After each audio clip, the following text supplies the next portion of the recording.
दोस्तों नमस्कार। मैं डॉक्टर श्याम गोलो फिर से एक बार आपका इस ट्रेनिंग सेशन में स्वागत करता हूं। मैं आशा करता हूं कि आप सभी लोग स्वस्थ हैं और आप अपने साथ अपने परिवार का यानी घर का परिवार और एमसीएल परिवार दोनों का ख्याल रख रहे हैं। मैं ये भी उम्मीद करता हूं कि आप सभी लोग 1 घंटा बहुत अच्छी एक्सरसाइज कर रहे हो, अपने हार्ट अपने लंग को मजबूत कर रहे हो और अपनी इम्यूनिटी को बढ़ा रहे हो। तो चलिए शुरुआत करते हैं आज के इस सेशन के साथ।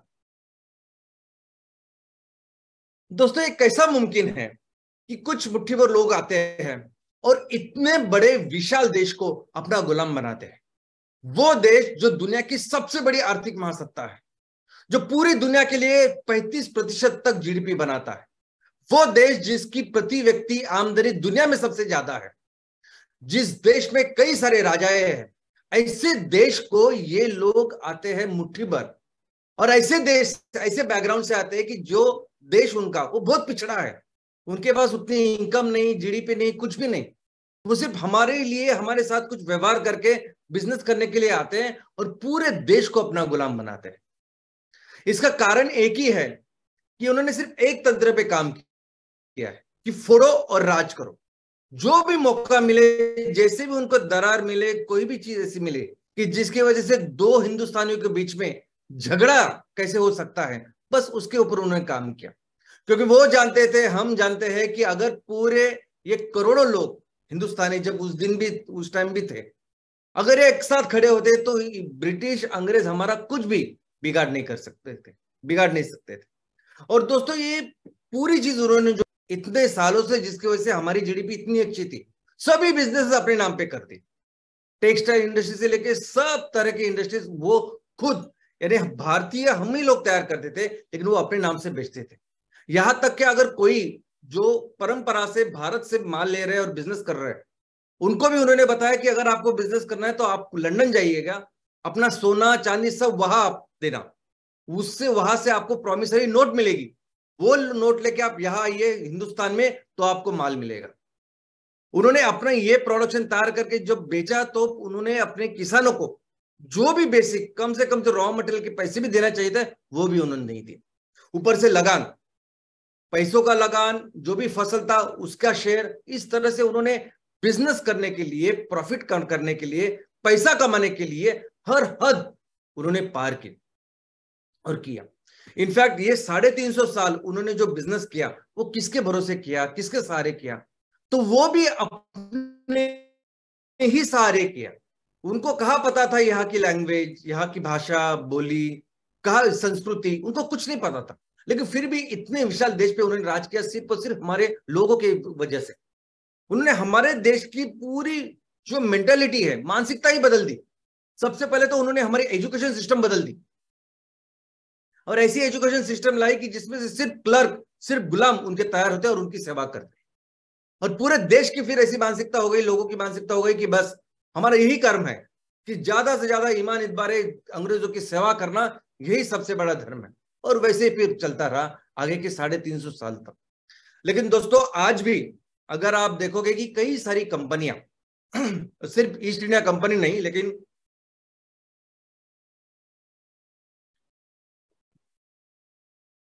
कई सारी कंपनियां जो भारत में काम कर रही है, ये सभी कंपनियां बिजनेस के लिए, प्रॉफिट के लिए किसी भी हद तक जाती है। ये कंपनियां बिजनेस के लिए, प्रॉफिट के लिए ये नहीं सोचते कि उसकी वजह से, उनकी वजह से पर्यावरण का कितना नुकसान हो रहा है। वो ये नहीं सोचते कि हम जिस समाज में, जिस कम्युनिटी में, जिस लोगों के बीच रह के बिजनेस कर रहे हैं, उनको उनके लिए क्या कंट्रीब्यूट कर सकते हैं, उनके लिए क्या अच्छा कर सकते हैं, उनको कोई लेना देना है नहीं। यहां तक के आपको सुन के ताज्जुब होगा, ये मैक्सिमम कंपनी जो है, उनके हेड ऑफिसेस यानी अगर भारत में काम कर रहे हैं तो भारत में उन्होंने टैक्स देने चाहिए, लेकिन उनके कॉर्पोरेट ऑफिसेस भी वो भारत में नहीं होते। तो जिन्हें कहते हैं टैक्स हेवन कंट्रीज, ऐसे में होते हैं, यानी मॉरिशस में होते हैं, लग्जमबर्ग में होते हैं। और इस मॉरिशस, सिंगापुर में जब आप ऑफिस निकालते हो तो कहीं भी बिजनेस करिए, आपको टैक्सेस पे करने पड़ते हैं उस देश की वजह से, देश के जो कायदे कानून है उसके हिसाब से। और वहां कुछ भी टैक्सेशन नहीं है। यानी भारत में रह के आप भारत में बहुत सारा माल बेच के बहुत सारे पैसे कमाते हो और भारत को टैक्स भी नहीं देते। इस तरह से ये कंपनियां काम करती है। यहां तक कि ये कंपनी बिजनेस के लिए, प्रॉफिट के लिए ऐसे ऐसे उत्पादों का निर्माण करती है उपभोक्ता, कस्टमर, कंज्यूमर, जिनके वजह से, जिनके पैसे से ये कंपनियां चलती है, वो उनके बारे में भी नहीं सोचते। बहुत बार ऐसे प्रोडक्ट्स का निर्माण करते हैं, वस्तुओं का निर्माण करते हैं जो उनके लिए बहुत हानिकारक होते हैं। अभी ये कोल्ड ड्रिंक ना कि सिर्फ शुगर का पानी है, लेकिन उसमें टेस्ट के लिए ऐसे केमिकल्स लगाए गए हैं कि जो केमिकल्स हमारे हेल्थ के लिए, सेहत के लिए बिल्कुल अच्छे नहीं। नेस्ले का एग्जांपल देखा हमने, जॉनसन पाउडर की वजह से इतने सारे कैंसर के पेशेंट, इतने सारे के कैंसर हुए हैं कि दुनिया के कई सारे देशों में, कोर्ट में, अदालत में उनके खिलाफ मुकदमे चालू है। लेकिन बात सिर्फ प्रोडक्ट्स की नहीं है, सर्विसेज की भी है। आज भी देखिए ना, आज हमारे सामने कई सारे ऐसे स्टार्टअप्स किस में आ रहे, तो ऑनलाइन जुओ में आ रहे। मैं तो उसको ऑनलाइन जुआ ही कहूंगा ना। ऑनलाइन आप रमी खेल रहे हो पैसा डाल के, तो उसमें क्या कहेंगे हम? बचपन से हमने कभी पत्तों का हाथ, इस ताश को हाथ नहीं लगाया, क्योंकि ये जुआ खेलना यानी कितना गलत चीज होता था। और धड़ाधड़ आज की तारीख में हमारे सामने कितने सारे स्टार्टअप्स तैयार हो रहे हैं जो ऑनलाइन जुए के ऊपर काम कर रहे हैं, और सभी तरह के हीरो जिनको हम आइडल समझते हो वो वहां काम कर रहे हैं। यहां तक कि ऑनलाइन गेम्स, अपनी टीम बनाओ, पैसा लगाओ। कुछ सालों पहले यही से बुकी वगैरह ऐसे ही करते थे ना। और आज अगर खेलना है बच्चों को तो वो ग्राउंड पे जाके उन्होंने खेलना चाहिए। ऑनलाइन खेल रहे हो, यानी आप समझ रहे हो कि ऐसे सर्विसेज के साथ हमारा ये जो आने वाला भविष्य है, ये हमारे जो यंग जनरेशन है, ये बच्चे भी कहाँ जाएंगे, किस तरह का उनका डेवलपमेंट होगा, कैसे उनकी मानसिकता होगी, और इन्हीं के हाथों हमारा देश है आने वाले दिनों में। और ऐसी परिस्थिति में जब लोग प्रॉफिट के लिए कुछ भी कर रहे हैं, ऐसी परिस्थिति में जब एमसीएल बिजनेस कर रहा है, तो आप सोचिए कितना फर्क है। सबसे पहले तो एमसीएल बिजनेस इसलिए नहीं कर रहा है कि उनको हमें प्रॉफिट कमाना है, पैसे कमाना है। हमारी वो कंपल्शन है, वो मजबूरी है। बिजनेस एकमेव तरीका है इस दुनिया को बदलने का, इस ग्लोबल वार्मिंग को रोकने का, इस पर्यावरण का जो नुकसान हो रहा है उसको रोकने का। इसलिए हम बिजनेस कर रहे हैं, पैसे के लिए नहीं। लेकिन जो भी बिजनेस कर रहे हैं उसमें से पहले हम देखते हैं कि हम पर्यावरण का ख्याल रखें। हम बिजनेस के मॉडल हर चीज में ऐसे बनाए कि हम लोगों का ज्यादा से ज्यादा उसमें योगदान हो, और ज्यादा से ज्यादा पैसे या इनकम हम उनमें बांटे। और ऑफ कोर्स प्रॉफिट, जो प्रॉफिट सबके साथ हम शेयर करें और सस्टेनेबल वे में बिजनेस करें। दोस्तों, हमारी जो फिलॉसफी है, हमारी जो सोच है बिजनेस की, वो काफी अलग है। यानी बिजनेस की जो डेफिनेशन है उसमें क्या समझते हैं हम, कि वस्तु या सेवा का आप निर्माण करो, उसको बेचो और पैसा कमाओ, यह है बिजनेस। लेकिन हमारी सोच यह है, हमारी फिलॉसफी यह है कि अगर आपके अपने वस्तु के साथ, अपनी सेवा के साथ अगर समाज का कोई प्रॉब्लम है, उसको हल कर रहे हो, उसको सोल्यूशन दे रहे, तो वो है बिजनेस। अगर आप अपनी वस्तु से, सेवा से अगर मनुष्य या लोगों की जिंदगी बेहतर कर रहे हैं, तो वो है बिजनेस। और यही है ना, देखो हमारी सोच अभी पहले प्रोडक्ट से ही पता चलती है। जब हम एमकोल के साथ, एमस्टो के साथ अगर कुकिंग फ्यूल को, एलपीजी को अगर रिप्लेस करें, तो कितना बड़ा कंट्रीब्यूशन करे समाज में आज। क्योंकि हम जितने भी लाखों करोड़ रुपए आज ये फॉसिल फ्यूल के लिए दे रहे हैं, ये जीवाश्म ईंधन बाहर से लाने के लिए लाखों करोड़ रुपए जो दे रहे हैं ना, 13% जो पैसे, 13% जो ईंधन है वो एलपीजी का है। लगभग ये पूरा जो एलपीजी है, मैक्सिमम यानी 90% से ज्यादा ये एलपीजी घरों में लोग इस्तेमाल होता है। यानी कौन इसका बर्डन सहन करता है, तो हमारे परिवार के लोग, कॉमन लोग।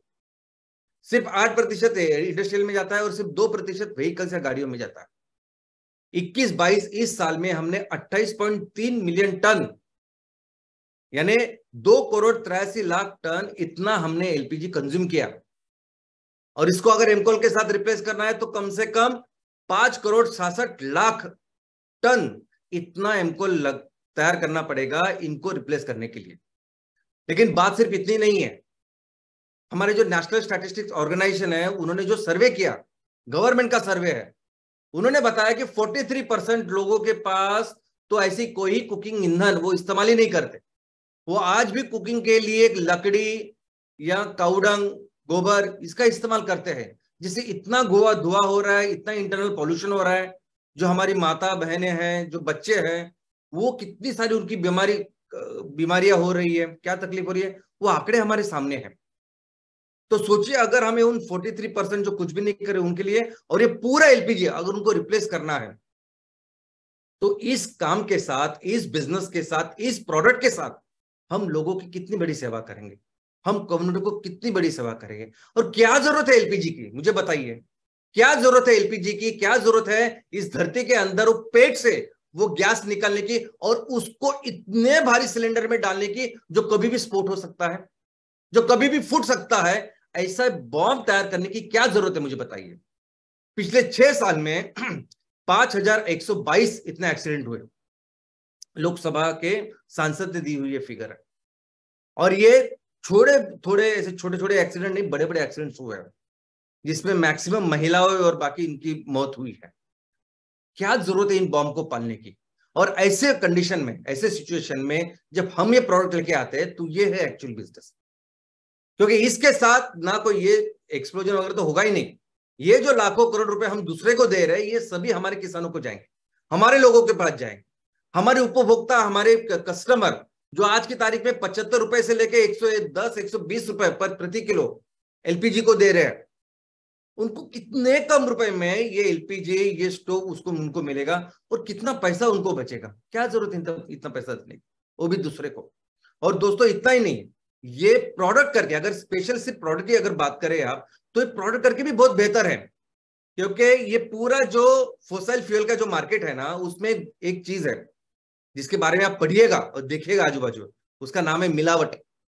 पेट्रोल में, डीजल में, इवन एलपीजी में, इन सभी चीजों में ये मिलावट के बिना बिजनेस होता ही नहीं, ऐसे बोला, ऐसे करते हैं।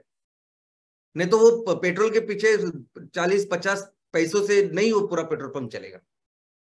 और वैसे ही अगर वो वहां ऐसे जीवाश्म ईंधन है और वहां हमारा स्वच्छ ईंधन, जब एमकोल स्वच्छ एकदम अच्छे रॉ मटेरियल से जब बनता है तो उसका क्या इफेक्ट होता है, इसका वीडियो शायद आपने देखा होगा। ये सिंपल छोटे से अपनी दुकान चलाने वाला आदमी बोलता है कि जितना मैं कोयला इस्तेमाल करता था आधे से भी कम हमारा एमकोल लगता है उसके लिए। तो ये काम करना, ये असली बिजनेस। और ये इस तरह के जो बिजनेस हम लोग करेंगे ना, इससे सिर्फ पैसे नहीं मिलेंगे, तो बहुत बड़ा आत्मिक समाधान, बहुत बड़ी खुशियां मिलेगी जिसको पैसे में नहीं तोल सकते हम लोग। अभी देखिए ये आदमी जो इसको आप देख रहे हैं, ये दुनिया का सबसे खुश आदमी, 300 अलग अलग तरह के उसके इलेक्ट्रोड्स लगा के उसकी पढ़ाई की गई।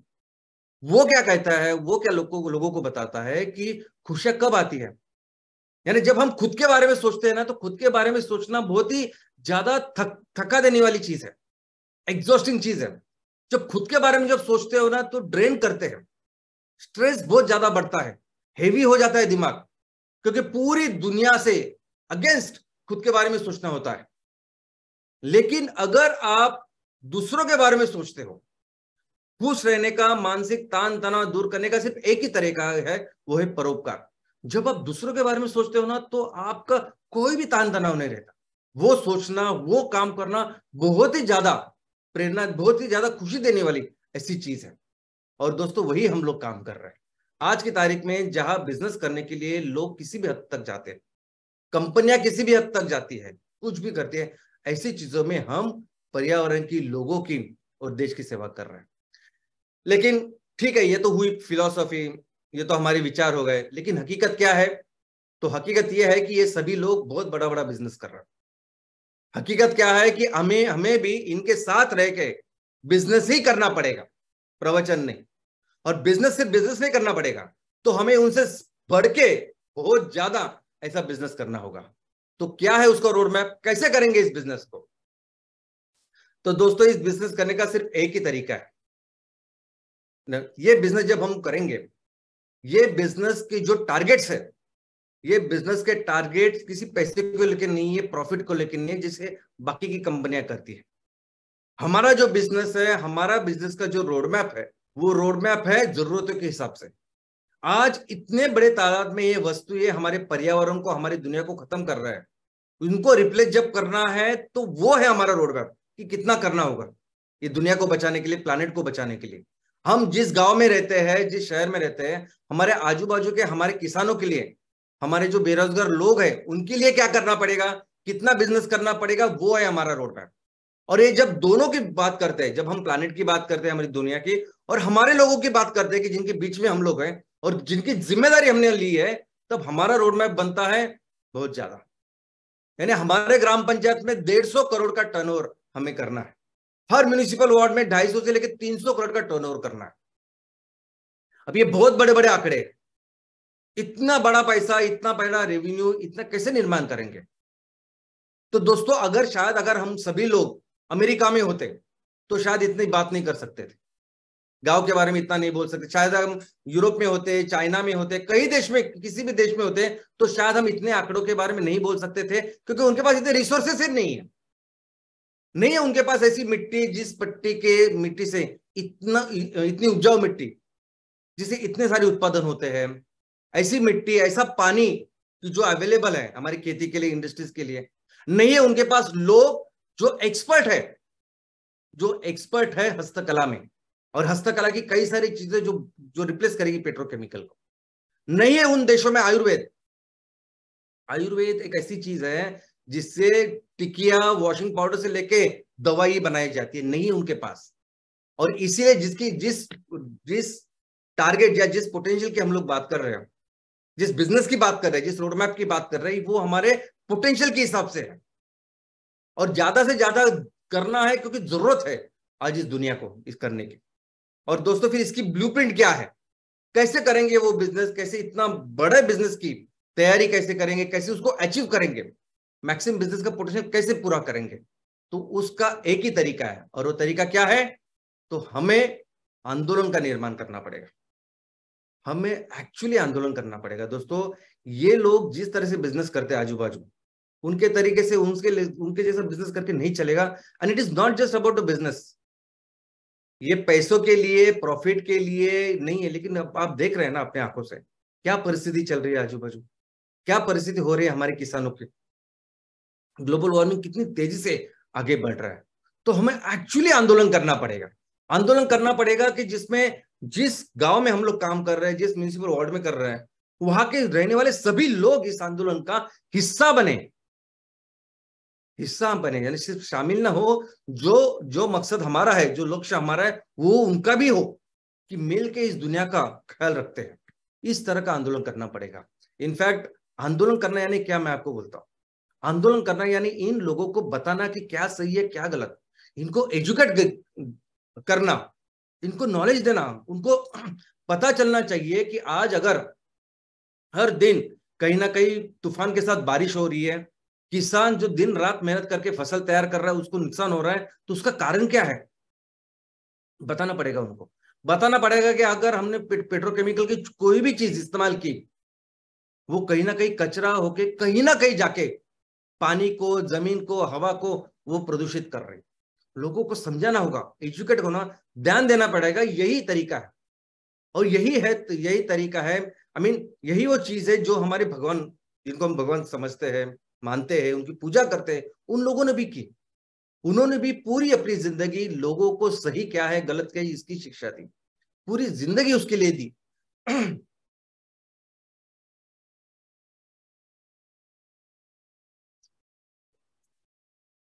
उनसे ही प्रेरणा लेके ये काम हमें अपने लोगों के लिए करना है। दोस्तों हमें अपने इस माँ को बचाने के लिए दुनिया का सबसे बड़ा आंदोलन तैयार करना है, वो आंदोलन की जिसकी वजह से फिर ये आने वाले कुछ साल में हम ये पूरे संकट को अपने कंट्रोल में लेके आए। और ये जब ये आंदोलन करेंगे तो हमारा मिशन क्या होगा, ये आंदोलन जब करेंगे तो क्या लक्ष्य हमारा होगा, जिस लक्ष्य के लिए, जिस चीज के लिए हम लोग आंदोलन करेंगे, तो वो है 5E, 5E। पहला ई इसमें क्या है, तो पहला ई है एनवायरनमेंट कंजर्वेशन, यानी पर्यावरण का ख्याल रखना, पर्यावरण का संवर्धन करना। क्या है पर्यावरण? सिंपल चीज में मैं आपको बोलता हूं कि हमारे दुनिया में करोड़ों जीव रहते हैं, मनुष्य भी एक जीव है, वैसे करोड़ों जीव है जो पिछले 350 करोड़ साल से इस दुनिया में रह रहे हैं। ऐसे जीव और इस जीव में वनस्पति है, प्राणी है, सूक्ष्म जीव है। ऐसे जीव जो पानी में रहते हैं, जो जमीन में रहते हैं, जो हवा में उड़ते हैं, इन सभी जीवों की जो अलग अलग जरूरतें हैं, वो जरूरतें हमारी धरती माँ पूरी करती है। और कैसे? अखंड, अक्षय, हमेशा वो तैयार होती है, यानी हम इस्तेमाल करते हैं, बार बार वो हमारे सामने आती है।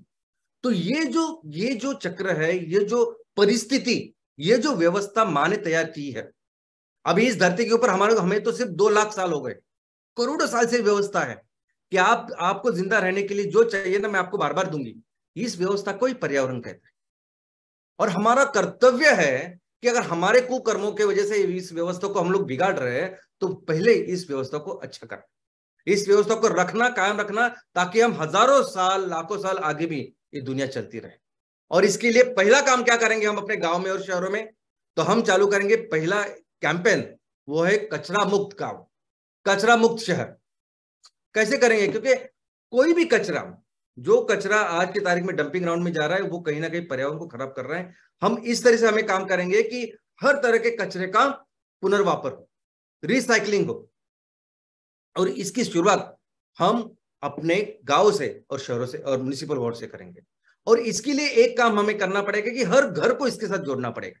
क्योंकि अगर कचरा मुक्त गांव करना है, अगर कचरा मुक्त शहर करना है, तो दुनिया, तो कोई भी लॉ, कोई भी नियम, कोई भी सरकार, कोई भी संस्था ये काम नहीं कर सकती जब तक हर कोई व्यक्ति, हर कोई परिवार, हर कोई परिवार जिसमें जब तक शामिल नहीं होता, तब तक ये काम नहीं कर सकते।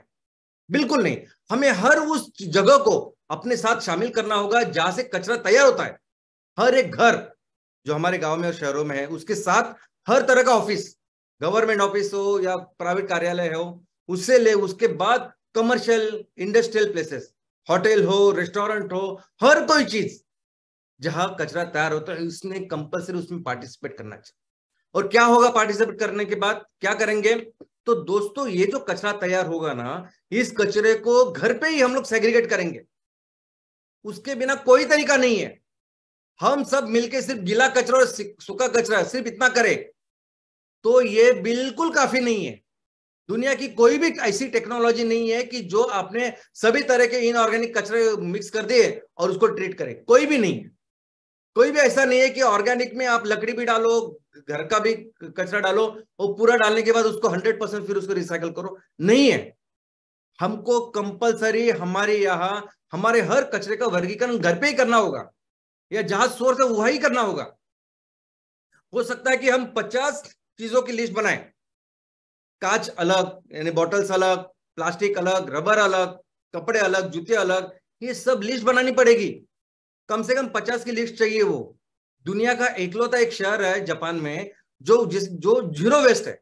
वह कोई भी कचरा ऐसा तैयार नहीं होता जो डंपिंग में जाता है। उसमें क्या होता है? तो उसमें ऑलमोस्ट 40 ऐसे अलग अलग चीजें उन्होंने बनाई है उनके हिसाब से, जो वहां तैयार होती है। और हर चीज का वर्गीकरण होता है और वो रिसाइकल के लिए जाता है। हमको भी सेम करना पड़ेगा हर चीज को। और देखिए, हर चीज को हर दिन लेने की जरूरत नहीं ना। हर दिन कौन सा कचरा लेंगे? हम वो कचरा लेंगे जो एक्चुअल सड़ता है, खराब होता है, जिसकी बदबू आती है। लेकिन कई सारा ऐसा कचरा है जो हम हफ्ते में एक बार, हफ्ते में 2 बार ले सकते हैं, 15 दिन में एक बार ले सकते हैं। जैसा हमारा न्यूज़पेपर रद्दी जो हमारी होती है, अखबार जो होते हैं, अभी अखबार तो एक एक दो दो महीने संभाल के रखते हैं ना हम लोग। वैसे ही करना पड़ेगा। क्योंकि अगर एक बार आपने इसको अलग अलग किया, कोई भी चीज हो, कोई भी तरह का मेटल हो, कोई भी रबर हो, इनफैक्ट छोटी से पतली प्लास्टिक की अगर थैली से लेके कुछ भी प्लास्टिक हो, एक बार अगर हमने उसको अलग किया, सेग्रीगेट किया, तो दोस्तों फिर काम हो गया। क्योंकि हर चीज को रिसाइकल करने के कई सारे फैक्ट्रीज है। आप सिर्फ उनको वो चीज है ना, वो सेग्रीगेट करके उनको दे, वो रिसाइकल करते हैं। आज हर जगह पे कई सारे शहरों में ऐसे सभी ई वेस्ट से लेके, जूतों से लेके, कपड़ों से लेके हर चीज रिसाइकल होती है। आज हम इमीडिएटली उनके साथ टाइप कर सकते हैं, आगे बढ़ के, आगे चल के हम खुद अपनी इंडस्ट्री तैयार कर सकते हैं। और इससे मुनाफा, ये प्रॉपर बिजनेस ही है। हम उनको रॉ मटेरियल देने के बाद वो भी उससे चीज बना के आगे बेचने वाले हैं। और ये जो रॉ मटेरियल से ये जो पैसा है, ये हम अपने जो ग्राहक है, जो इसको कंट्रीब्यूट करें, उनको दे सकते हैं। हमें बेसिकली काम करना होगा कबाड़ी वाला जैसे। कबाड़ी वाला जैसे काम करता है ना, कि आज की तारीख में वो आपसे ये अखबार लेता है, उसके पैसे देता है, ताकि वो यही अखबार किसी अखबार वाली कंपनी को, रिसाइकलिंग वाली कंपनी को ज्यादा पैसे में बेचता है। वैसे ही काम करना है। वो कांच हो, मेटल हो, रबर हो, कुछ भी हो, हमको 10 पैसे भी मिलते हैं ना, तो 10 पैसे पे 5 पैसे उसको दे देंगे हम लोग। और ये सब चप्पल, ये चप्पल, जूते, कपड़े, पेपर, ग्लास, बेडशीट, हमारा फर्नीचर वगैरह, हर कोई चीज रिसाइकल हो सकती है। हम अगर उसको वैल्यू दे तो ये पूरा काम जो है ये आसान हो जाएगा, जिस तरह से कपड़े के बारे में होता है। और ये हमको करना है। और दूसरा, ये जो एक डंपिंग ग्राउंड है आज की तारीख में जहर के पहाड़ बने हुए हैं। ये हवा को, पानी को, हमारी जमीन को खराब कर रहे हैं और इसको भी करेंगे। एक बार हमने ये वहां के जाने को, कचरे को रोका, फिर इस डंपिंग ग्राउंड में बना हुआ ये पूरा जो है ना, ये कंस्ट्रक्शन में काम आएगा, ये रोड बनाने के लिए काम आएगा। और दोस्तों इसके बाद, इसके साथ ही और एक चीज हमें करनी है, जो इमीडिएटली करनी है, एक कैंपेन की शुरुआत करनी है, और उसका नाम है मच्छर मुक्त गांव, मच्छर मुक्त शहर। अभी आपको लगेगा कि मच्छर क्या, इनफैक्ट मच्छर के बारे में हम जब भी बात करते हैं तो क्या, कैसे बात करते हैं, कैसी मुहावरे हमारे मच्छरों के बारे में, अरे वो क्या मच्छर है मेरे सामने, ये क्या है मच्छर, यानी मच्छर हमें ऐसा समझते हैं कि मच्छर कोई है ही नहीं चीज, इतनी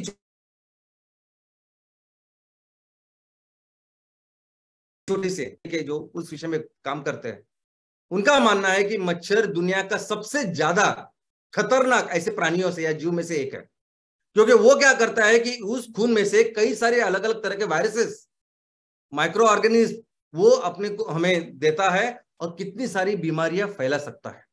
आपको तो सिर्फ 3 बीमारियां ज्यादा पता है, मलेरिया, डेंगू और चिकनगुनिया, लेकिन उसके अलावा कई सारी बीमारियां हैं जो ये फैलाता है। मच्छर इतना ज्यादा उपद्रवी है, फाइलेरिया से लेके कई सारी चीजें हैं जो मच्छर के कारण होती है।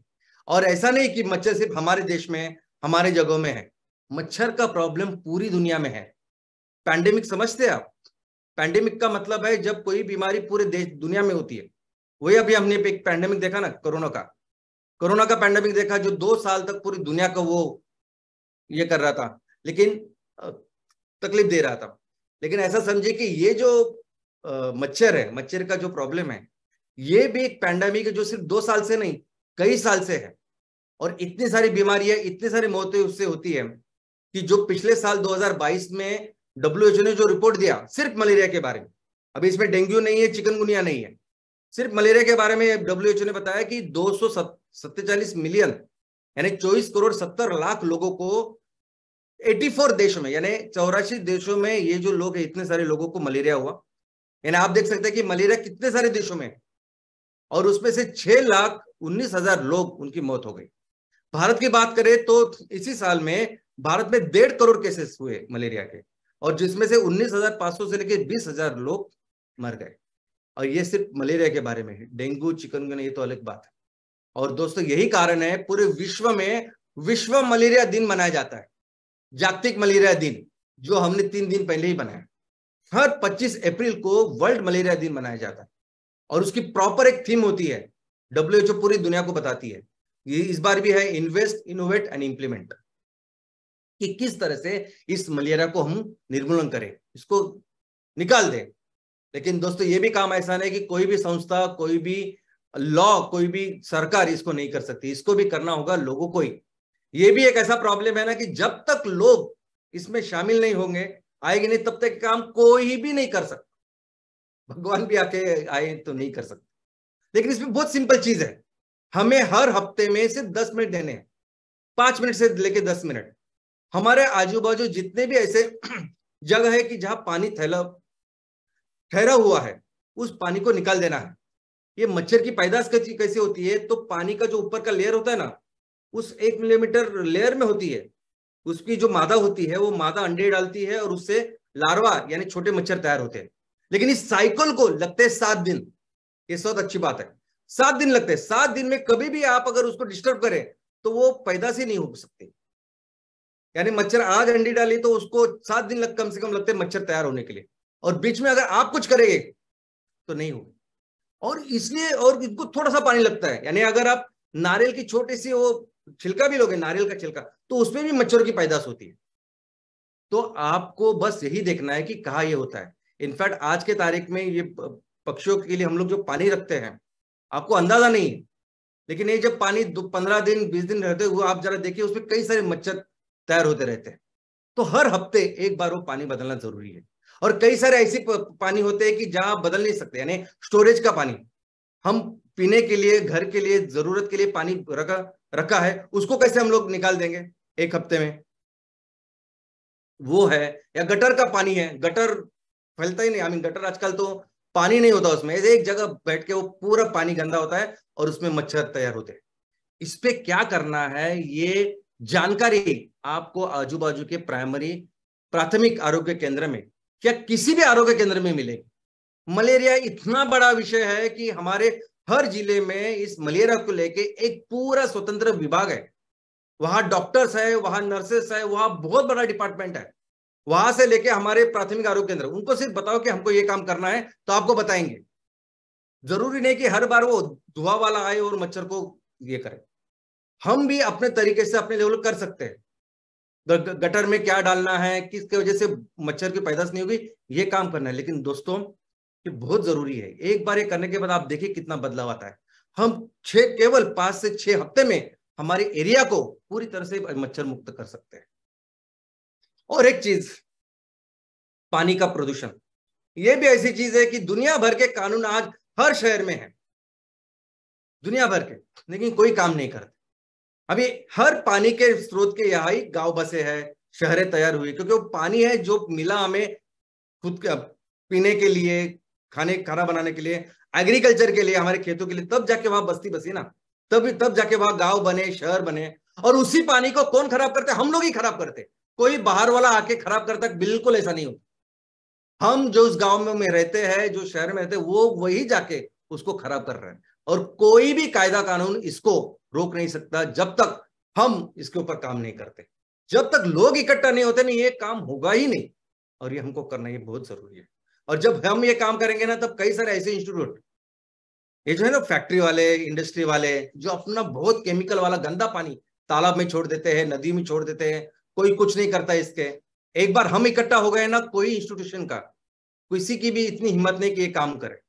यहां तक कि बहुत सारे कुछ सोसाइटीज है जो पूरा अपना टॉयलेट का पानी डायरेक्ट वो ड्रेन डाल देते हैं नदी, तालाब में, कुएं में। गलत है ना ये चीज। हमको खड़ा होना पड़ेगा और ये काम हम करेंगे। इसके अलावा ऐसा देश जिसमें इतना सारा पानी है, कई सारे ऐसे इलाके हैं कि पानी हो जाने के बाद, बारिश होने के बाद कुछ महीने के बाद ही पीने के पानी के प्रॉब्लम होते हैं हमारे। मेरे को समझ में नहीं आता कि हमें सिर्फ और सिर्फ कॉमन सेंस ही नहीं है हमें। सैकड़ों साल पहले छत्रपति शिवाजी महाराज ने, अगर आप देखोगे तो हर किले में आप जाइए, ऐसा किला जो पहाड़ के एकदम ऊपर हो, ऐसा किला जो समुद्र के बीच में हो, हर जगह उन्होंने क्या किया है? तो पीने की पानी की व्यवस्था की है। इस किले में कितने लोग रहेंगे, उसके हिसाब से उन्होंने तालाब बनाए, 1 बनाए, 2 बनाए, जितने जरूरत है उतने बनाए उन्होंने। यानी लोग एक एक साल तक उस किलो में रह सकते हैं। लाल किला जाके देखिए, लाल किला में सिर्फ वो बेडरूम की बातें आपने सुनी होगी कि ठंड में ये बेडरूम है, गर्मी में ये, वो टेक्नोलॉजी, लेकिन हर तरह के पानी में उन्होंने सेल्फ सफिशिएंट करके रखा है। उनके पास तो कोई नैशी मशीनरी नहीं थी, कोई इतना नॉलेज नहीं था आधुनिक जो आज हमारे पास है। और फिर भी ये चीज है, हम अपने हर गांव को, हर जगह को पानी में सेल्फ सफिशिएंट करते हैं, रेन हार्वेस्टिंग कर सकते हैं। इतना ही नहीं, एक बार पानी अगर अच्छा हमारे पास है तो ये बच्चों के लिए जो सैनिटेशन, टॉयलेट के लिए जो पानी चाहिए, बूढ़ों के लिए जो चाहिए, वो आराम से हमें मिल सकता है। क्योंकि भारत ऐसा देश है ना कि बहुत ज्यादा पानी कुदरत हमें देती है। इसके अलावा हमारे साथ रहने वाले ये जो पक्षी है, ये जो एनिमल्स है, यानी आज की तारीख में अगर आप देखोगे तो कर्नाटक महाराष्ट्र बाउंड्री में हाथी का झुंड पानी के लिए यहां वहां जा रहा है। यानी कर्नाटक से महाराष्ट्र, आई मीन क्यों जरूरत है? अगर हम अपने साथ उनका भी ख्याल रखें तो बहुत सारी चीजें हम लोग बदल सकते हैं। और अगर सबसे अच्छा पर्यावरण के लिए कुछ काम हम लोग कर सकते हैं तो वो है पेड़ लगाना। पेड़ लगाने के फायदे क्या है, इसके लिए तो मुझे लगता है कि एक अलग सेशन मुझे लेना पड़ेगा, तो हमें समझ गया। तो ये प्लांटेशन का भी काम जहां हो सके वहां हम पेड़ लगा सकते हैं। ये भी काम हम अपने गांव में, शहर में कर सकते हैं। और जो ऑलरेडी हमारे यहाँ जंगल है, फॉरेस्ट है, बड़े बड़े पेड़ है, उनको बचाने का काम कर सकते हैं। और ये चिपका आंदोलन भी हमने दुनिया को दी हुई देन है, वो कर सकते हैं। इनफैक्ट आप अपने गांव में, अपने शहर में जो भी प्रॉब्लम है इस पर्यावरण का, उसको आइडेंटिफाई कीजिए कि क्या इश्यूज है, क्या चीजें जिसको हमें बदलनी है, और बस लोगों को आप एक साथ में लेके जाइए। ये चीजें हम ही बदल सकते हैं, बाकी कुछ नहीं। दूसरा इंपॉर्टेंट चीज वो है कि हमें ये जो हम सबको पता है कि जो ग्लोबल वार्मिंग हो रही है, वो हो रही है इस फॉसिल फ्यूल की वजह से, वो हो रही है इस जीवाश्म ईंधन की वजह से। लेकिन हमें कंपलसरी इसको एलिमिनेट करना पड़ेगा, तब जाके हम इस चीज को रोक सकेंगे, ग्लोबल वार्मिंग के। तो दूसरा हमारा ये क्या है? तो दूसरा हमारा ये है कि स्वच्छ ईंधन में अपने खुद को सेल्फ सफिशिएंट करना, आत्मनिर्भर करना। और दोस्तों बायोफ्यूल तो हर चीज की, हर जरूरत की दवा है। यानी अभी कुकिंग फ्यूल, कुकिंग ईंधन से लेके विमान में जो ईंधन लगने वाला है ना, सब तरह का ईंधन हम लोग बना सकते हैं, हमारे किसान बना सकते हैं, कोई भी प्रॉब्लम नहीं है, ना स्टोरेज का ना ट्रांसपोर्टेशन की, कोई भी चीज की प्रॉब्लम नहीं है दोस्तों। हर चीज, अभी एक कुकिंग सिस्टम भी देखिए, वो सिलेंडर की हम लोग बात करते हैं, अभी ये चूल्हा अगर देखेंगे तो वो लाल जो बक्सा है, उस लाल बक्से में आपको वो एमकोल डालना है, अपने आप जैसे जरूरत है उतना वो एमकोल लेगा और वो इस्तेमाल होगा। इतना ही नहीं, इंडस्ट्रीज में आज जो फर्नेस ऑयल, एलडीओ, डीजल ये जो इस्तेमाल होता है, इसको बहुत आसानी से हम बायोमास के ऊपर, आई मीन बायोकोल के ऊपर, एमकोल के ऊपर लेके जा सकते हैं। इसका जो विज्ञान साइंस है वो बहुत ही सिंपल है। हमारे आईटीआई, हमारे जो इंजीनियर बच्चे वो ये काम कर सकते हैं।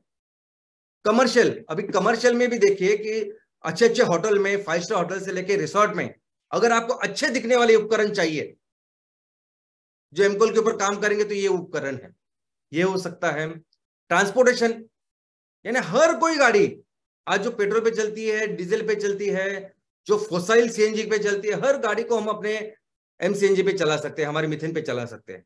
यहां तक कि आप देख सकते हैं कि ये जो टू व्हीलर है, ये टू व्हीलर को उन्होंने किट लगाया ऊपर से, कंपनी बिल्ड भी सीएनजी उन्होंने किट लगाए थे, लेकिन हम लोग भी लगा सकते हैं। हर गाड़ी को हम लोग कन्वर्ट कर सकते हैं हमारी इस बायोफ्यूल के ऊपर।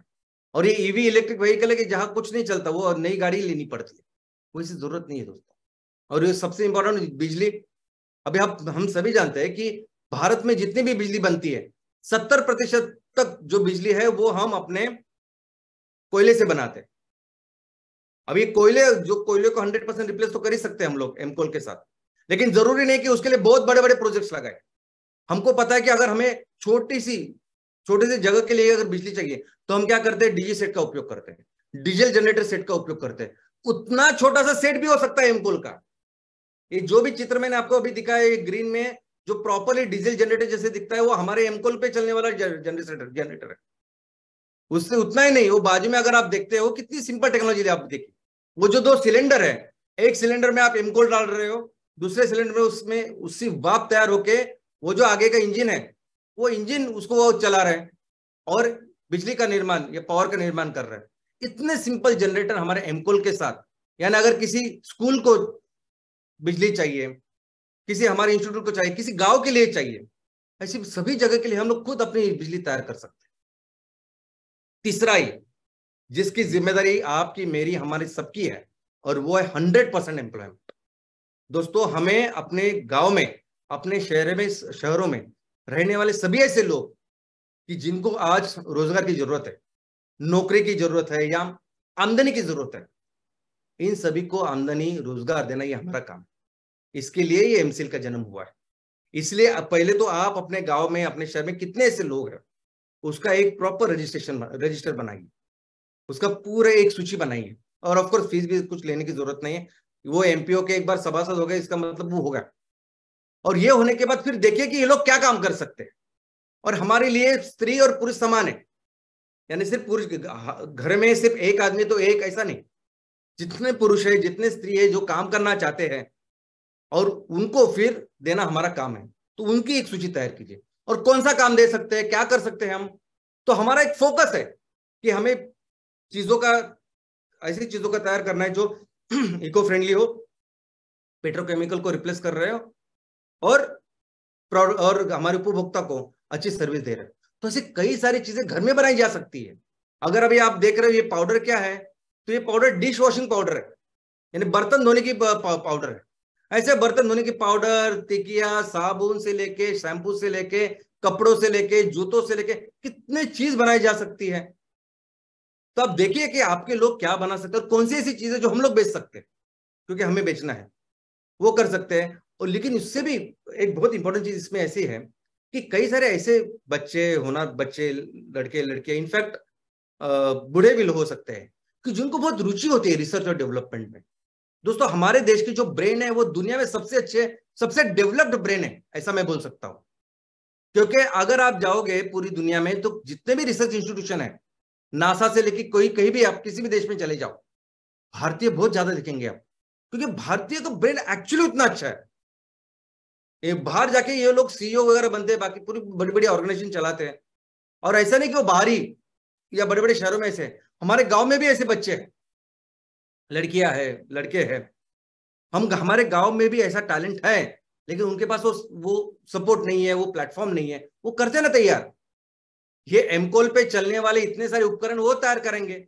और कुछ रिसर्च है जो हमें खेती में चाहिए, खेती में कई सारी चीजों की जरूरत है, ये लोग तैयार करेंगे ना बच्चे। हमारे आईटीआई सेंटर्स है हर तहसील में, आपके तहसील में नहीं होगा तो बाजू के तहसील में होगा।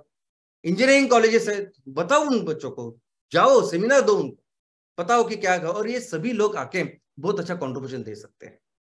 और ऐसे लड़के या ऐसे लोग कि जिनके पास कोई करने वाला, उनको पता नहीं क्या करना, तो इनको ट्रेनिंग दी जा सकती है। अभी बाम्बू के जूट के कई सारे उत्पादन हमें तैयार करना है, हम उनको बता सकते हैं कि आप ये तैयार कीजिए, हम इसको बेचेंगे। चौथा ही, एम्पावरमेंट ऑफ मासेस। अभी एम्पावरमेंट या सक्षमीकरण, सबलीकरण ऑफ मासेस यानी लोगों का, यानी कौन है वो लोग? तो दोस्तों हमारे समाज में कई सारे ऐसे लोग हैं ना कि जो खुद ऑलरेडी कोई ना कोई बिजनेस कर रहे हैं, कोई ना कोई उद्योग कर रहे हैं, धंधा कर रहे हैं, वो अपने पैरों पे खड़े होने की कोशिश कर रहे हैं, मेहनत कर रहे हैं, लेकिन उनको वो सपोर्ट नहीं है जो चाहिए। हो सकता है उनको सपोर्ट नहीं मार्केटिंग का, कि जो भी वो तैयार करे उसको बेचने का उनको सपोर्ट चाहिए, या उनको रॉ मटेरियल नहीं है, कि जो रॉ मटेरियल उनको चाहिए वो रॉ मटेरियल नहीं है, या पैसे लग सकते हैं, या ऐसी कोई भी चीज। अगर हमको उनके लिए सपोर्ट सिस्टम भी तैयार करे, तो भी कितने सारे लोगों की एक अच्छी आमदनी हम लोग तैयार कर सकते हैं। और ऐसे लोगों में नंबर 1 पे अगर कोई है तो हमारा किसान। हमारा किसान भी एक उद्योजक ही है ना, हर दिन रात बेचारा मेहनत करता है, बारिश हो, ठंडी हो, गर्मी हो, जाता है दिन भर काम करता है, अपना बिजनेस ही डेवलप करता है ना, माल तैयार करना और बेचने की कोशिश करता है, उसको भी सपोर्ट देना, ये तो हमारा केंद्र बिंदु है। हम हमेशा इसके बारे में बात करते हैं कि इसके ही भरोसे सबसे ज्यादा काम इसके लिए हमें करना है। लेकिन इसी के साथ कई सारे महिला बचत गट भी है। हम हमेशा कहते हैं कि महिला बचत गट तो सिर्फ पेपर पे होते हैं,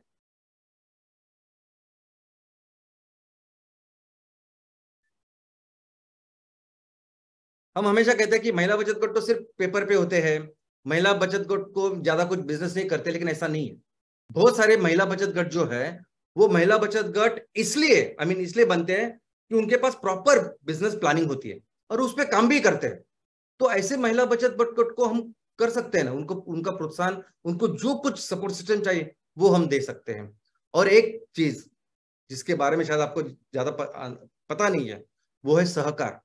जब भी कोऑपरेटिव की बात करते हैं, सहकार की बात करते हैं, तो हमारे सामने सिर्फ अमूल आता है, दूध उत्पादन आता है, हमारे सामने सिर्फ आता है कि शक्कर का उत्पादन, शुगर इंडस्ट्रीज। लेकिन सिर्फ इतना ही नहीं है, भारत में 60 और 70वें दशक में बहुत सारी चीजों में सहकार सहकार के द्वारा चीजों का निर्माण हुआ, इंडस्ट्रीज का निर्माण हुआ। यहां तक कि हमारे शहरों में कितनी सारी बैंक है जो सहकारी तत्वों पे चलती हैं, आपको पता है। लेकिन यही नहीं, कई सारी सूद गिरनी से लेके कई सारी गिरनियां हैं, चीजें जो आज भी है, जो सहकारी तत्वों पर बनी है, लेकिन अभी सहकारी तत्व जाके ये कॉर्पोरेट तत्व आया है, इसलिए उनके पास वो सपोर्ट सिस्टम नहीं है जो चाहिए। लेकिन इनको अगर हम लोग ले, इनको अगर हमें सब अच्छी तरह से सपोर्ट दे, तो भी बहुत बड़े लेवल पे एक रोजगार का निर्माण हो सकता है, और वो हम करेंगे। पांचवाई पांचवाई क्या, कि हर एक फैमिली को, हर एक परिवार को उनका आर्थिक विकास करना। क्योंकि हम जानते हैं कि भारत देश में जो कुछ इनकम का निर्माण हो रहा है वो बहुत ही विषम है। जितना भी बिजनेस हम लोग करते हैं, बिजनेस है नहीं, जो भी इनकम तैयार होता है देश में हमारे, इतनी विषमता है कि 1% आदमी में, 1% जो लोग हैं ऊपर के, उनके पास 1/3, 1/3 इतना इनकम उनके पास जाता है। और वो आधे जो लोग हैं नीचे वाले, उनके पास 5.9 यानी 6% से कम इतना इनकम जाता है। और ये विषमता अगर आप देखोगे इसके आंकड़े, तो हर साल ये विषमता बढ़ती जा रही है। और अभी हमको इसके ऊपर काम करना है। हर परिवार को एक एक रिस्पेक्टेबल इनकम चाहिए, घर के लिए चाहिए, बच्चों की पढ़ाई शिक्षा के लिए चाहिए, अच्छा घर चाहिए, खाने पीने के लिए चाहिए, वैद्य की सुविधा के लिए चाहिए। लेकिन सिर्फ इतना ही नहीं, मुझे तो लगता है कि बच्चों का जो सर्वांगीण विकास होना चाहिए, खेलकूद, रिक्रिएशन, ऐसी चीजें होनी चाहिए बच्चों के लिए, तभी जाके उनकी पूरी तरह से डेवलपमेंट होगी, अच्छी डेवलपमेंट होगी। उसके लिए पैसे चाहिए। हमारे यहाँ जो बूढ़े लोग हैं, उनके लिए रिक्रिएशन के लिए चीज चाहिए, उसके लिए पैसे चाहिए। तो हमें जो इनकम का निर्माण करना है, इन सभी लोगों के लिए करना है। और यह है हमारा पांचवा ई। दोस्तों, कई सारे ऐसे परिवार है हमारे देश में कि जिनको कोई फर्क ही नहीं पड़ता है, दिवाली है, ईद है या कोई त्योहार है, क्योंकि वो मना ही नहीं सकते। ऐसी ऐसी कंडीशन में आज वो लोग रहते हैं। तो ये हमारा कर्तव्य है कि इन सबको ऐसे इनकम देना कि वो भी खुशियां मना सके ना, वो भी हकदार है इन सब चीजों के। तो इसके लिए काम करना ही हमारा पांचवा ही है। और ये सब कुछ यानी अगर हमें वो बिजनेस का निर्माण करना है जिस बिजनेस का पोटेंशियल के बारे में मैंने आपको बताया, उस आंदोलन का निर्माण करना जो हमें करना है, और ये पांच ही यानी पर्यावरण से लेके 100% एम्प्लॉयमेंट, रोजगार अगर हमें तैयार करना है तो उसका सिर्फ एक ही तरीका है। सबसे इंपॉर्टेंट एक ही चीज है जिसके ऊपर आपको फोकस करना है, हमें फोकस करना है, और जिसके वजह से सब कुछ काम होने वाला है, और उसका नाम है सैटरडे सेशन। सबसे सबसे ज्यादा इंपॉर्टेंट चीज ये वही है। एक चीज अगर आपको करनी है तो बस यही करनी है, इसके ऊपर ही पूरा फोकस करना है, और इससे इसके वजह से ही सब कुछ होगा। वो बिजनेस का भी निर्माण होगा, वो आंदोलन का भी निर्माण होगा, 100% एनवायरमेंट कंजर्वेशन भी होगा, और 100% एम्प्लॉयमेंट जनरेशन भी होगा। इसकी वजह से होगा। आपको सिर्फ तय करना है एक दिन। हम लोग कहते हैं उसको सैटरडे सेशन, लेकिन सैटरडे सेशन सैटरडे की नहीं, रविवार हो सकता है, सोमवार, मंगलवार, बुधवार, गुरुवार, शुक्रवार, शनिवार, कोई भी ऐसा दिन जो आपके गांव के लिए, आपके शहर, उस इलाके के लिए अच्छा दिन है, जहां ज्यादा से ज्यादा लोग अटेंड कर सकते हैं, ऐसा दिन। वो सुबह का वक्त हो सकता है, शाम का वक्त हो सकता है, कोई भी ऐसी वक्त, कोई भी ऐसा दिन, टाइम आप फाइनल करो, जगह फाइनल करो। स्कूल एक अच्छी जगह है कि जो स्कूल के बाद हम लोग मिल सकते हैं, सुबह मिल सकते हैं, छुट्टी के दिन वहां कर सकते हैं, पैसे नहीं लगते उसको ज्यादा। या कोई समाज मंदिर हो सकता है जिसमें लोग इकट्ठा आ सकते हैं। और एक वो जगह और वो टाइम, और हर हफ्ते वो करो। इनफैक्ट आपको इसके लिए रेगुलर प्रमोशन भी करना पड़ेगा कि हर हफ्ते गांव के लिए, लोगों के लिए, हमारे किसानों के लिए, और इस दुनिया के लिए, पर्यावरण के लिए हम हर हफ्ते एक काम करके लोगों को पता तो चलने दीजिए। लोगों को पता होना चाहिए कि ऐसा सैटरडे सेशन होता है। ऐसा कोई तो आदमी है जो इसके बारे में सोचता है और इसके लिए काम करने का आह्वान करता है, और इसके लिए सभी लोग मिलकर काम कर रहे हैं। इसके लिए आपको इसकी प्रमोशन कीजिए। सैटरडे सेशन ऐसा हो रहा है, इस वक्त ये टॉपिक है, इस टॉपिक के ऊपर हम लोग काम करेंगे। पानी का हो सकता है, कुछ हेल्थ का हो सकता है, काम करिए सर। और आप प्लानिंग कीजिए इसकी कि हमारा अगर ये ग्राम पंचायत है हमारी, अगर हमारा ये म्यूनिसिपल वार्ड है, तो इस ग्राम पंचायत में या हमारे इलाके में कितने नुक्कड़ है, कितने चौक है, कौन सी ऐसी जगह है कि जहां ज्यादा से ज्यादा लोग आते हैं। मंडी हो सकती है, स्कूल हो सकता है। यहाँ एक बोर्ड, सिंपल सा बोर्ड रखिए, बहुत बड़े बैनर की बात नहीं कर रहा हूं मैं। एक सिंपल सा बोर्ड हो सकता है, उसमें आप चौक से लिखे कि इस वक्त का जो सैटरडे सेशन है उसका विषय है ही है। लोगों को पता तो चलने दीजिए। और आप जब इतनी प्लानिंग करोगे तो आपको ये चीज अच्छी तरह से और बहुत बेटर वे में आप इसको एग्जीक्यूट करोगे। और दोस्तों, मिलके अभी इस आंदोलन का निर्माण करते, क्योंकि बहुत जरूरत है, बहुत जरूरत है किसानों के लिए खड़े होने के, उन काम करने के। कुछ भी अगर हम इनको पैसा कमा के देंगे, कुछ भी सपोर्ट सिस्टम करेंगे ना, बहुत फायदा होगा। और हम लोग ही कर सकते हैं, बाकी कोई कोई भगवान आएगा और कुछ करेगा, ऐसा कुछ नहीं होगा। ये दुनिया बचाने का, पर्यावरण को संभालने का भी काम हमको ही करना है, और ये हमको एक दूसरे को बताना पड़ेगा, और तब जाके ये आंदोलन होगा। और कैसे आंदोलन की शुरुआत होती है, आप मुझे बताइए। आंदोलन की शुरुआत एक आदमी से ही होती है। क्या आप सोच सकते हैं कि एक 15 साल की बच्ची जो स्कूल में जाती है, उसने दुनिया का सबसे बड़ा आंदोलन तैयार किया? कैसे पॉसिबल है, कैसे मुमकिन है, मुझे बताइए। उसने स्कूल जाना छोड़ दिया। प्रॉब्लम इतना बड़ा ना, ये जिस संकट की हम बात कर रहे हैं ना, जिस संकट के लिए हम लोग काम कर रहे हैं, वो दुनिया का सबसे बड़ा संकट आज की तारीख में है। इसलिए उस एक बच्ची ने दुनिया का सबसे बड़ा आंदोलन तैयार किया, जो हिस्ट्री में कभी हुआ नहीं, और वो भी 1 साल के भीतर। एक ही व्यक्ति ने तैयार किया दुनिया का सबसे बड़ा क्लीन बीच, यानी समुद्र के किनारों को साफ करने का आंदोलन, जो पूरी दुनिया का आंदोलन बन गया। ये जो आदमी है, इसका नाम है अफरोज शाह। मुंबई में हमारे यहाँ जूहू बीच पे वो रहता है। वो कचरा देख के हर हफ्ते, रविवार को उसको टाइम मिलता था, तो हर हफ्ते वो वहां जाता और अपने हाथ से कचरा साफ करता। और उसके साथ उसके बाजू वाले अंकल भी होते थे। हर हफ्ते यानी लगभग 8 हफ्ते वो खुद अकेला जाता था, क्योंकि बाकी के दिन तो काम करता था, हफ्ते में एक ही बार उसको टाइम मिलता था, और वो जाके अपना काम करता था। काम करते करते अकेला करता था, कोई नहीं था उसके बाजू में साथ। 8वें हफ्ते, 8वें रविवार उसको 2 लोग आके उसके साथ शामिल हो गए, क्योंकि उन्होंने उसको बोला कि हम देखते हैं कि आप हर संडे आते हो और ये अच्छा काम करते हो, तो हम भी आपके साथ काम करेंगे। और उसके बाद तो ऐसी चीज हुई, खुद अमिताभ बच्चन से लेके सभी मंत्री संत्री से लेके बाहर के लोग वो आए वो कचरा साफ करने के लिए, और इतना बड़ा आंदोलन दुनिया का बन गया। ऐसी ही शुरुआत होगी, आपके साथ भी ऐसी ही शुरुआत होगी, आपको भी ऐसी शुरुआत करनी है। और दोस्तों, ये ग्रेटा थनबर्ग ने जो किया पर्यावरण के लिए, दुनिया बचाने के लिए, वो तो जागरूकता निर्माण करने के लिए उसने आंदोलन किया। और सोचिए आप लोग, हम लोग जो काम कर रहे हैं वो एक्चुअली सोल्यूशन के ऊपर काम कर रहे हैं। हमारे पास रोड मैप है, हमारे पास ब्लूप्रिंट है कि एक्चुअली कैसे हम इस दुनिया को बचाएंगे। एक्चुअली हम 100% एम्प्लॉयमेंट जनरेशन के लिए काम करेंगे, जिसकी बातें जागरूकता के लिए लोग करते हैं। लेकिन क्या करेंगे, लोगों को क्या काम करने के लिए देंगे? जब एक्चुअली आप काम करोगे, लोग आपको किसी फरिश्ते से, किसी भगवान से कम नहीं समझेंगे। ये आपके साथ होने वाला है कुछ दिनों में। और अगर मैं करियर की बात करूं, क्योंकि ये सभी लोग जो काम कर रहे हैं वो निजी के लिए, उन्होंने कुछ कमाया नहीं, और जो उन्होंने कमाया वो बहुत ही बड़ी चीज है, वो पैसों से तो आ नहीं सकती। लेकिन अगर करियर की बात करें तो मैं आपको बोलता हूं कि भले ही 150 से लेकर 300 करोड़ का टर्नओवर मुमकिन हो, पॉसिबल हो, पोटेंशियल हमारा, लेकिन मोमेंट आप 100 करोड़ का टर्नओवर क्रॉस करो, दुनिया में कोई भी ऐसी चीज नहीं होगी जो शायद आपका सपना होगा और आप उसको कर नहीं सकते। कितना बड़ा घर चाहिए, घर वालों के लिए क्या करना है, खुद के लिए क्या करना है, पूरी दुनिया घूमना है, जो आपको करना है वो सब कुछ आप कर सकते हैं। इतना बढ़िया करियर, सब आपके सपने सच हो सकते हैं। इतना बड़ा करियर, उस 100 करोड़ की जब रेवेन्यू आप तैयार करेंगे अपने गांव के लिए, तब होगा। और दोस्तों, इसलिए एक सिंगल एजेंडा के ऊपर हम लोग साथ काम करते हैं, एक सिंगल एजेंडा, कि जितने भी लोग हैं ना, उस लोगों से 60 से 80% लोग हमारे साथ इस आंदोलन में शामिल होने चाहिए, स्टेक होल्डर होने चाहिए। और ये सबसे इंपॉर्टेंट एक लाइन एजेंडा है, बस इसके ऊपर आप काम करो तो आपका वो बहुत बड़ा फाउंडेशन बन गया।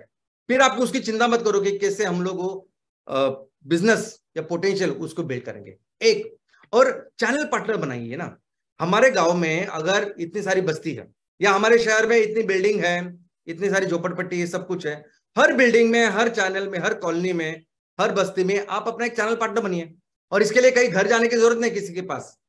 आप अपने सैटरडे सेशन जब अच्छी तरह से करेंगे तो ऐसे लोग मिलेंगे आपको जो पढ़े लिखे हैं, जो जानते हैं इन चीजों को, जो जानते हैं आपका महत्व क्या है, कि क्या कर रहे हैं हम लोग, और वो आपके साथ जुड़ेंगे और बहुत आसानी से फिर हम उस लक्ष्य को पार करेंगे। इनफैक्ट आप अपने साथ जो भी वार्ताहर है, जो भी न्यूज रिपोर्टर है, उनको भी लीजिए, उनको बोलिए कि हम लोग एक काम करते हैं, हमको कुछ ऐड वगैरह देनी नहीं है उसके लिए, लेकिन उसके बारे में लोग जागरूकता निर्माण करेंगे, लोगों को बताएंगे। और आज तो भी इतना सिंपल हो गया है, आज के तारीख में तो ऐसा है कि अभी ये सोशल मीडिया जो है, प्लेटफॉर्म्स, ये तो इतने अच्छे बन गए हैं कि हम लोग आसानी से एक व्हाट्सएप ग्रुप क्रिएट कर सकते हैं, हमारे इस 5E के मिशन के बारे में लोगों को अवगत करा सकते हैं, अपने साथ उनको ले सकते हैं। और दोस्तों, उनको बताइए कि क्या हमारा विजन है, बताइए कि क्या हम सोचते हैं 5 साल के बाद, 7 साल के बाद, 10 साल के बाद। एक 10 साल का विजन रखिए कि मुझे अपने गांव को ये करना है, मुझे अपने म्युनिसिपल वार्ड को ये करना है। और ये जो मैं आपको बात बता रहा हूं ना, ये कोई मनगढ़ंत बात नहीं है। मैं जो बोल रहा हूं कि इतने बड़े रेवन्यू का निर्माण, ये सब मच्छर मुक्त, कचरा मुक्त, ये बिल्कुल मनगढ़ंत नहीं है। कई सारे एग्जाम्पल है आपके आजू बाजू में सामने जो ऐसा होता है। ये जो गांव अभी आप देख रहे हैं, ये भारत का सबसे अमीर गांव है अभी। वहां सब लोग जो रहते हैं सभी करोड़पति है। लेकिन एक समय ऐसा था कि इस गांव में लोग रहते नहीं थे, पानी नहीं था इस गांव में, ना घर के लिए पानी था, ना खेती के लिए, ना तो कोई खेती नहीं थी, कुछ नहीं था, रोजगार नहीं था, तो लोग गांव छोड़ के शहरों में जाते थे। और यहां फिर एक आदमी ने जो काम किया लीडरशिप का, जो खेती के लिए, पानी के कंजर्वेशन के लिए, आज वो गांव ऐसा बन गया कि सबसे अमीर गांव है। वही काम आपको करना है, वैसे ही लीडर अभी आपको बनना है। और ये तो मुझे तो लगता है कि ये अभी तो वहां सरपंच चाहिए, हमेशा के लिए अभी वहां सरपंच रहेंगे। तो दोस्तों, ये लीडरशिप का काम आपको अपने गांव में, अपने मोहल्ले में करना है। और इसलिए एक फोकस करिए आप, 60 से 80% लोगों को अपने साथ इस आंदोलन में शामिल कीजिए। ये दुनिया बचाने का आंदोलन, लोगों के लिए आंदोलन, उनके रोजगार के लिए आंदोलन। और लक्ष्य रखिए कि जब तक हम 100 करोड़ का टर्नओवर नहीं करते, तब तक हम लोग शांत नहीं बैठेंगे, तब तक हम लोग रिलैक्स नहीं होंगे। और अभी तो ऐसी परिस्थिति है ना, ये दुनिया का सबसे बड़ा संकट है। और मुझे इस संकट में दिखाई देती है सबसे बड़ी अपॉर्चुनिटी हमारे देश के लिए, आपके लिए, सबके लिए। क्योंकि अभी इस दुनिया को बचाने के लिए जो रिसोर्स है, जो चीज चाहिए, वो भारत में है। वो सिर्फ और सिर्फ भारत में है। आप सोचिए इस चीज को। और ये संकट इतना गहरा है, इतना ज्यादा है कि बहुत फास्ट हम इस इकोनॉमी को निर्माण कर सकते हैं। आप फोकस करिए सिर्फ आप अपने वो 100 करोड़ की इकोनॉमी के लिए। एक बार आपने वो काम कर दिया तो मिलके हम अपने देश को फिर से दुनिया की सबसे बड़ी अर्थव्यवस्था बना सकते हैं। और दोस्तों, उसको अर्थव्यवस्था बनानी है, हमें अपने देश को दुनिया की सबसे बड़ी अर्थव्यवस्था बनानी है। हमें दुनिया को बताना है कि भारत क्या चीज है। हमको बताना है दुनिया को कि भारत कितना महान देश है। भारत वो महान देश है कि जिसकी रक्षा खुद हिमालय पिता बन के उत्तर में करता है। भारत वो महान देश है कि जिसके पैर खुद हर क्षण हिंदी महासागर धोता है। भारत वो देश है कि दुनिया की सबसे बड़ी सिर्फ इकोनॉमी नहीं है, तो हर क्षेत्र में भारत दुनिया का नेतृत्व करता है। और ये आजू बाजू जो जो गड़बड़ करने वाले कीड़े मकोड़े हैं ना, ये जो ड्रैगन, ये अजगर बिजर कुछ है, इनको बता दे हम लोग कि हमारे पास एक नहीं 4-4 शेर है, और इनको निपटने के लिए सिर्फ एक शेर हमारा काफी है। और वो करके दिखाते हैं। हमारे देश को फिर से दुनिया के सबसे बड़ी, सबसे बलशाली ऐसा देश बनाते हैं। जय हिंद, जय एनसीएल। Thank you.